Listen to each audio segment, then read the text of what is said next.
Comisiynydd y Gymraeg. Lle mae heddi ar faes y Steddfod i alw am fwy o fuddsoddi mewn I gyrsiau galwadigaethol yn y sector addysg bellach. Pam bod angen trydanwyr a phlymwyr Cymraeg yn ni o ran, ond nid safon y gwasanaeth sy'n bwysig? O safon y gwasanaeth yn eithriadol o bwysig, ond ni'n dadlau bod y gallu gyfathrebu yn rhan o safon y gwasanaeth. Dwi eisiau deall be mae'r trydanwr yn gwneud, dwi eisiau deall be mae'r boi sy'n plymor ffridge I fewn yn gwneud, a dwi eisiau deall hynna yn iaith yn hun. A dyna'r adborth ni'n cael o ddiwrth pobl, yn arbennig pobl falle sy'n hun. Rhieni ifanc hefyd yn dweud, dwi eisiau rhywun sy'n dod i'r tŷ fan hyn I fod yn gwneud job yn y waith, yn gwneud job yn y waith yn deud I, ond hefyd cyfathrebu dy fi trwy'n iaith yn hun. Mae'n rhan o'r pecyn gwasanaeth. So felly dyna pam y colegau addysg bellach mor bwysig, achos y nhw sy'n darparu'r trydanwyr na, y plymwyr y dyfodol, y gofalwyr y dyfodol, y pobl hynny fydd yn ymweld ar hyn oed yr ifanc, ac yn cyfathrebu gyda nhw yn y Gymraeg, yn gwneud I gwaith yn y Gymraeg. A dyna lle mae angen i'r colegau ymateb i'r sialens o'r cyfle yna, ond wir mae angen I gael ei cefnogi yn y broses yna. Dwi ddim yn mynd I ddigwydd jyst trwy rhyw ddamwain, trwy rhyw wyrth. Mae angen cynllunio, mae eisiau cefnogaeth a mae eisiau adnoddau nhw gyrraedd y nod yna o creu gweithwyr dwyieithog abl yn y cymunedau ni gyd. Wrth gwrs chi'n cynabod bod ddim yn mynd I ddigwydd dros nos, bod eisiau cynllunio. O le mae'r athrawon yn mynd I ddod I ddysgu'r cwrsiau yma drwy Cymraeg? Ond mae hynny'n un o'r cwestiynau sylfaenol. Dwi yn credu bod angen I Lywodraeth Cymru edrych ar greu cynllun I hyfforddwyr y dyfodol. Y pobl hynny fydd yn cyfleu y sgiliau i'r bobl ifanc yma, a nid jyst I bobl ifanc, bobl o bob oedran.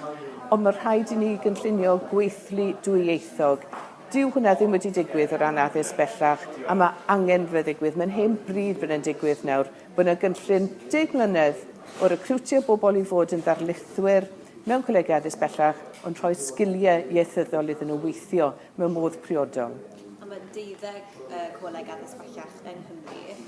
Pwy yw'r gorau o ran darparu cwrsiau Cymraeg, a falle pwy yw'r sala hefyd? Wel, dwi'n siŵr bod yna da a drwg. Yr un peth dwi wedi sylwi yn ystod blynyddoedd diwetha gyda'r sector yma yw bod I agwedd nhw wedi newid yn llwyr ar draws Cymru. Nid pam ni goffod wneud hyn, ond siwt I ni wneud e. A mae hynny'n wir o went I Wynedd. Sy'n Davies, Prifeithredwr Cholegau Cymru, chi'n sôn heddi ynglyn â'r galw I gael fwy o gyrsiau galwadigaethol o fewn y sector addysg bellach. Oeddech chi'n sôn hefyd bod y sector efallai wedi cael ei trin yn llai ffafriol na sectorau addysg eraill. Ych chi'n meddwl mai bai gwleidyddion ydy hyn? Dwi'n credu bod gwleidyddiaeth, nid jyst gwleidyddion wedi priodoli addysg cyn 16, iechyd, sectorau gofal, am resymau eitha amlwg cyn mynd i'r afael edrych ar beth yn union yw'r her ar gyfer y sgiliau sydd gyda'r dyfodol. Dwi'n credu bod rhyw fath o newid wedi bod yn ystod y 2 mlynedd diwetha, ar ôl ni gweld cyfnod o golli arian sylweddol gan ein colegau. Dyn ni'n gweld pwysigrwydd yn cael ei roi ar addysg galwadigaethol tu fewn i'r gweithle, ond mae'n bwysig bod ni ddim yn colli y cyfle eiriau sydd gyda hyn y bryd. Nid yn unig I gweld pwysigrwydd addysg galwadigaethol, ond I gweld rôl y Gymraeg mewn sicrhau bod yna gweithlu dwyieithog gyda ni ar draws Cymru Ben Banadr. Ti'n meddwl bod eisiau chwyldro o fewn y sector felly I cynnig y cwrsiau yma, achos ydych chi'n sôn gynharach am beth herio, am beth ymgyrchoedd addysg Gymraeg nôl yn y 50au a'r 60au. Oes eisiau chwyldro yn y sector? Dwi'n credu bod ni'n eisiau mynd I afel ar reality sefyllfa. Hynny yw falle bod na ddiffyg hyder gen rhai staff ac sy'n medru'r Gymraeg mwyn creu cyfleoedd nhw darparu mwy trwy'r Gymraeg neu hyd yn oed yn dwyieithog. Ac wrth gwrs mwyn i'r hynny, mae eisiau ni bod yn barod I cael strategaeth ar gyfer addysg ôl 16 ac wedyn ni strategaeth ar gyfer y gweithlu. Dyw'r strategaeth hynny ddim yn bodoli ar naill llaw. Does na ddim plan gyda ni ar gyfer addysg ôl 16 ar hyn o bryd.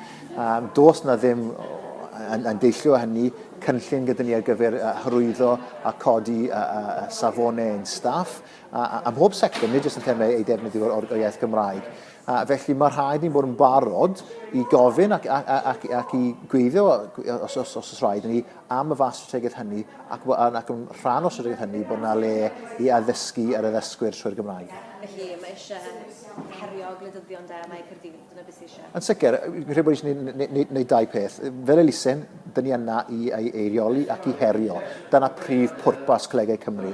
A'r ail peth dyn ni'n gwneud yw creu cyfleoedd a gweithio ar y cyd efo darperydd eraill i sicrhau bod yna cyfleoedd yn addysgu ar gyfer y staff. Wedyn sgil hynny, gweithio efo'r partner eraill sicrhau bod darpariaeth addysgol yn digwydd am dosbarthiadau ac yn ystafell dariaethoedd ni. Prif pwrpas Colegau Cymru yw codi'r faner, herio a sicrhau bod ariannu a cyllid a'r deilliant wedyn ni gwleidyddol yn dod o'r ymgyrchu hynny. Wedyn sgil hynny, sicrhau bod y darpariaeth ar gael.